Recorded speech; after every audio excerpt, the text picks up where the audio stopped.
Good morning, everyone. Welcome to Robinson on a little short video right now. I don't have a whole lot of time because time is now of the essence for me. I got to go to work in the morning, do all that, yah, yah, yah. So let me just touch on yesterday's game real quickly. 17-15, the Raiders fall to the Washington football team. Virtually everything that I said needed to happen in some capacity did, but not enough. Real quick before we even get too far down the road, the defense played a hell of a game. They gave up one ugly drive in the first quarter. The opening drive was a horrendous drive, and then they held up all the way until the fourth quarter, I believe. um I see a lot of car stands. I see a lot of people pointing to the fact that Trayvon Morig missed a game clinching interception, and they're right. He did. He definitely did. But there's a couple of cliches that you say he plays defense because he can't catch. That's as old as time. But specifically, when the game is on the line, we look at that a little differently. And no, Brian, the defense was not good on third downs. But you know who really wasn't good on third downs? It was the offense. What's up, Dundee? 2 of 8 against the 32nd ranked defense against third downs. Now, Marcus Johnson has been going back and forth with me about how during a 3-game winning streak for Washington, those numbers are slightly skewed. They held Tampa to 2 of 10. They held the what was it? It wasn't the Panthers to 2 of 9, and yet somehow the wingless Seahawks, who also scored 17 points against this very same Washington football team defense, was able to convert 4 out of 10 third downs. So I really, really don't. I'm not going to make that excuse. So the offense made it to the red zone twice, and the time that they scored in the red zone was heavily assisted by penalties. Let's keep it a buck. By penalties, they got walked down to the end zone to where they could get a 1-yard touchdown run from Josh Jacobs. After the game, you can tell that there are players who are visibly frustrated, who are speaking out in frustration, who are trying to rally the troops. And Josh Jacobs came out and he told everybody the truth. He said the quiet part out loud. So did Rich. Rich Bisaccia straight up threw his quarterback under the bus and said, our quarterback is missing throws, and yeah, you might be under duress, but you got to produce a better effort than that. Said we're missing the speed guys. We're not throwing blind passes to wide open guys. Now we could go back and we could look at a rich history of opposing quarterbacks who are throwing blind passes with helmets on backwards, kicked in the face, and yet they're still completing passes. One thing that we're gonna have to do is we're gonna have to get past this whole yard narrative. Yards mean nothing. Yards don't put points on the board. They don't. Not at all. The Raiders quarterback, who's supposed to be elite, at least that's what these car stands will tell you, these car fans and all these educated football people will tell you that Carr is elite. Carr is great. Carr has thrown 1 touchdown in 2 weeks. 1. We all wanted to say that he was back because they had a great game against the Cowboys. Cowboys defense is looking suspect as hell right now. Let's call it what it is. But this whole thing that the Raiders got going on now, it's over. It's over. It's over. You can continue to say that they need this, they need that, this happened, that happened. At some point, you have to stop making excuses, whether they're reasons or not. It's messed up what happened to John Gruden. It's messed up what happened to Henry Ruggs. It's messed up every time the Raiders experience some adversity that they're not able to overcome. Is it a contributing factor? Absolutely it is. I'm not going to sit here and tell you that that doesn't have some type of effect, but this is a professional football organization. Your job, you get paid millions of dollars to win. I took a lot of heat from guys talking about how immature I was, how uncultured. Oh, Derek Carr is quoting if. Said if the athlete loses, if the athlete wins, don't get too high, don't get too low. Derek Carr's record is 53-69. Perhaps maybe he should get a little lower on the losses and maybe a little higher on the victories so that he would be encouraged to win more. I'm just saying. I said ex-pro players will tell you nobody hates losing more than they do. Nobody puts more into it than they do. And to that, I could see that. And I could agree with that. That's a valid point. But this is 8 years of one winning season. And these last 3 years, 2019, 2020, and now 2021, all look carbon copy cookie cutter. There's always an excuse. There's always a reason it's somebody else's fault.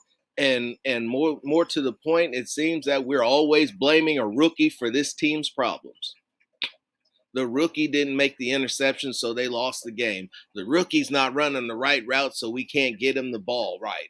I'm like, well, enough is enough. Like, there's too many mistakes. John Gruden, it was funny on Hard Knocks when John Gruden said he wanted better fucking execution. I've been saying it every single week of this season. Block, tackle, execute. That's all they need to do. So the play calling was atrocious. It was horrible. It was terrible. It was probably the worst game plan they've had all season. In terms of going against this particular football team, it was indeed the worst game plan they've had all season. The commit, I understand wanting to be balanced and commit to the running game, but this team showed you who they were in the first 3 weeks of the season. They had, in order to be good, in order to win, they had to spread the field out and be a vertical style offense. And they stopped. They went back to the same old conservative play calling. You saw a couple new plays once Olsen took over for Gruden, and then it's largely been back to the same script, the same unimaginative wash, rinse, repeat.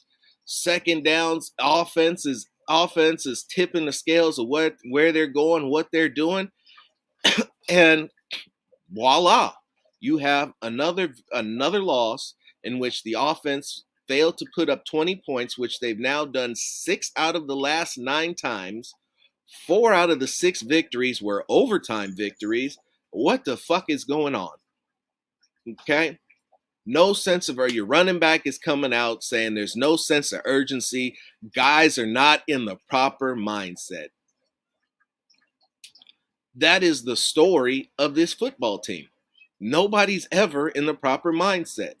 It doesn't matter. You can cycle through coaches, you can cycle through players, you can cycle through coordinators, but nobody's ever, all 22 guys, let me not say nobody, all 22 guys are not focused, are not ready to win, are not in the proper mindset every single game. They have yet to play 60 minutes of complete football on both sides of the ball. Field goals, field goals, field goals. Field goals do not win football games in the 2021 NFL. They don't. If you're not scoring 6 in a pass-happy league, what are you doing? It is mind-boggling. The offensive line did not have a good game, but they provided enough opportunity for Carr to do his thing. Carr made a play or two, and yes, Andre James needs to hit the weight room. He's got to get better. Right now, the Raiders got to develop that offensive line or find replacement pieces. Um, John Simpson was holding every single play. I watched him execute more successful hug blocks than any I've seen in a while. Uh, Brandon Parker's out missing blocks on the edge. Is they it was bad. It was bad. But even with how bad it was, there was still opportunity for them to get it done. It was still opportunity for them to go out and win this game. Washington was not great by any stretch of the imagination. And all week long, or not even all week long, but when me and Jones did the last show, and then when we did our little fan cast on Saturday night, we said Washington is going to come in and grimy this game up. And the Warriors are going to have, not the Warriors, the Raiders are going to have to out grimy the Washington football team. And they didn't. They didn't. Uh, the pass rush that was supposed to have no trouble with this offensive line once again disappeared. Mad Max, my heart goes out to that guy. Honestly, this is one of the things that makes it hard for Raiders to keep stars. This guy can't get a holding call to save his fucking life. He can't. He can be held up by the neck, get his helmet ripped off. He can have two guys sandwiching him and holding and grabbing him, wrapping both arms around him, holding each other, and not get a holding call. But this guy will get a roughing the passer for even looking at the quarterback. He got a roughing the passer when he rolled over the quarterback. Didn't even hit the ground. They said he drove him into the ground. Max didn't even hit the ground. He was able to put his hand down and get back up with the, if he had had the football, he would have still been able to run. But somehow he got a personal foul, roughing the penalty call because he hit Tyler Heinicke too hard. He hit him too hard, guys. Max is out here hitting quarterbacks too hard. Can't get a holding call. Meanwhile, while he's getting a roughing the passer call, his counterpart right next to him is got an arm around his neck and is getting thrown on the ground.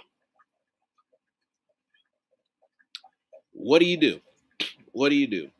Trayvon Mullen, they need Trayvon Mullen back. Everybody who says that we don't need Trayvon Mullen is overrated. Oh, he's this. Oh, he's that. Listen, if you look at what Brandon Faison did, you need him back.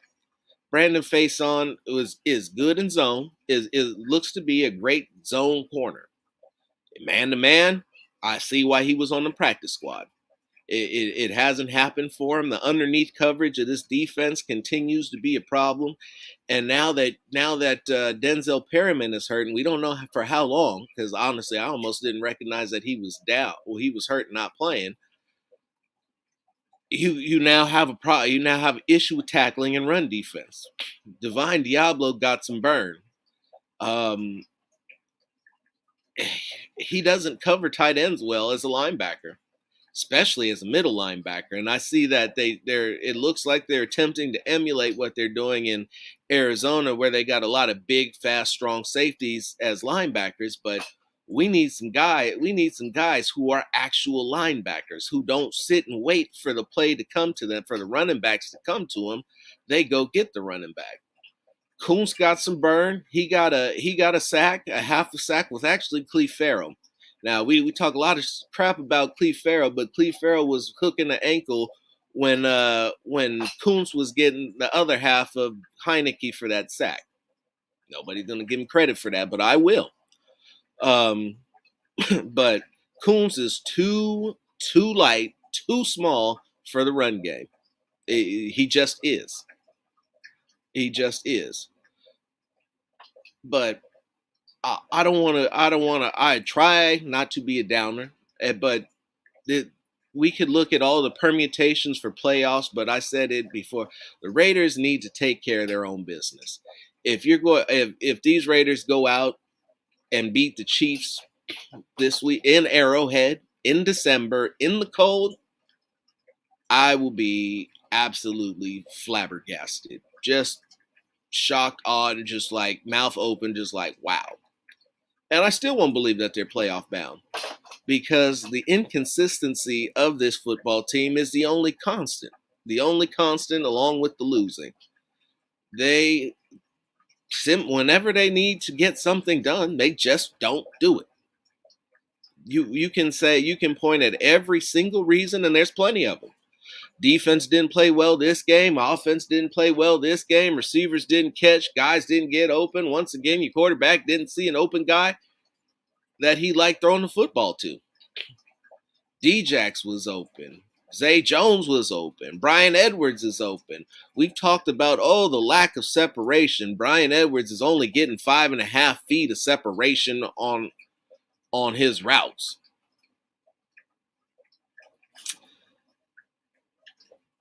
The Washington football team beat the Raiders with 4 guys. We'll say 4 guys because we got to really 3.5. Terry McLaurin didn't get off. He had some third down conversions and he got some yards, but they kept him out of the end zone. Logan Thomas, I said it ad nauseum.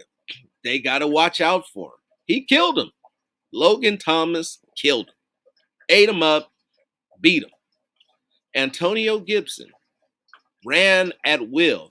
I watched all of Washington's zone runs, and I watched him looking exclusively for cutback opportunities, and he was getting 5-6 yards every play right up the gut. And luckily, Ron Rivera decided he wasn't going to run. He wasn't going to stick with the running game. Otherwise, this would have been a much worse loss than it was. He let Tyler Heinicke go out and outduel Derek Carr and let Jack Del Rio shut down the Raiders' offense. Shut down the league's leader in passing yards. Jack Del Rio. Do you remember how bad Jack Del Rio's defense was? We couldn't wait to get rid of him. We blamed Ken Norton Jr.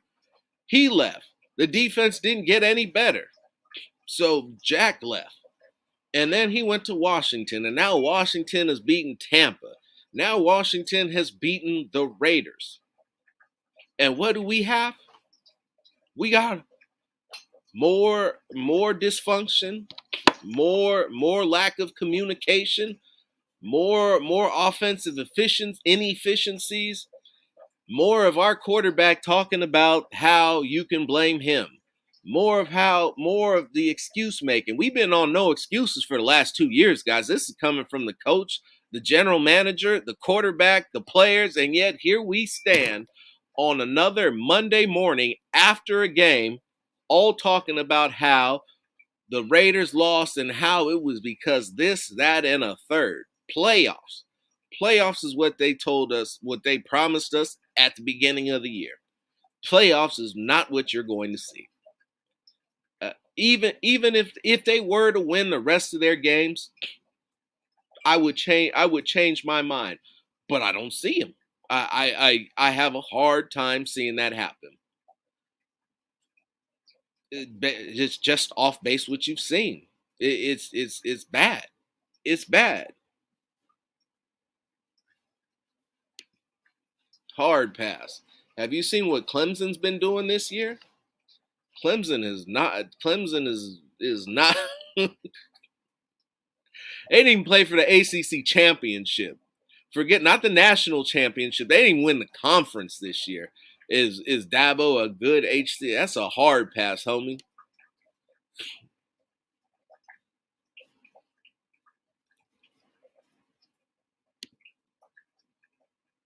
It's your fault for belong the first 4 wins. Somebody has to, but it's frustrating, and the Raider Nation fans deserve better. They were promised everything was going to change once they got to Vegas, and they brought all of Oakland's dysfunction to a nice new market, a beautiful, welcoming city, and who gave them everything that they could ask for to be a modern NFL franchise, and yet they continue to bring the losing. They continue to bring a lack of focus. They continue to not be able to get it done in the clutch situations. It always looks good at the beginning of the season, and then somehow it all goes horribly astray. Um, I'm still not quite ready to start talking coaching and drafts, but now would be a good time to start taking a look around the league and seeing what is available, seeing what you might want to consider. Joe Brady is out as offensive coordinator for the Panthers. He really shouldn't be the head coach of the Raiders. Harbaugh just won at Michigan. He's in the college football playoffs. He's about to get a statue and a brand new contract, so he's not going anywhere. But you look at around the league. I like Byron Leftwich. I like uh, I like Eric Bieniemy. There's another one of the Chiefs' offensive assistant who rumor has it is doing more for the Chiefs than Bieniemy. I That remains to be seen, but we'll see. That was something that was mentioned to me. The offensive coordinator at Buffalo, and we need to start looking around to see who's working with less. Hey, let's just see that. Let's see who's working with less. Everybody says that the Raiders don't have any talent. I don't believe that for a second. I don't think that they need to blow up this entire roster. I think that they need to find somebody who can win with what they got and change some pieces out. And at this point, Raider Nation, let me be honest and let me be frank. It is time for Derek Carr to go. If he can win with another franchise, he deserves the opportunity to do so. This is all of you can make every excuse for him and say that every circumstance was one why he shouldn't be able to win, and you could be correct. You would be absolutely correct. And I could also turn around and say that this franchise gave him 8 years, gave him five offensive coordinators, four head coaches, two to three roster makeovers, seven Pro Bowlers, six Pro Bowlers a year after he had seven, and none of it has worked. He's given them one winning season. They made him the highest paid player in the league, and then everybody's told me about all the help that he needs. And for all of that, you've gotten one winning season, one 500 season, and the rest of it has all been losing. All of it. Thank you, DJ. In this league, guys don't get 2 years. Guys don't get 3 years. Josh Rosen didn't even get one. He got a year. They drafted Kyler Murray and traded his ass. 1 year with a rookie head coach who also got 1 year. Sometimes you got to cut bait. Sometimes you do. Do the Raiders deserve Carr? Probably not. At this point, probably not. Does Carr deserve the Raiders? At this point, it's hard to say that too. The Raiders are an organization that needs a complete upheaval. The lack of player development, the lack of drafting consistently good players is a major, major problem. It is a major problem. But the Raiders have been like that historically for almost every period of time except for under Madden and Tom Flores, where they couldn't develop talent. Look at what Al did.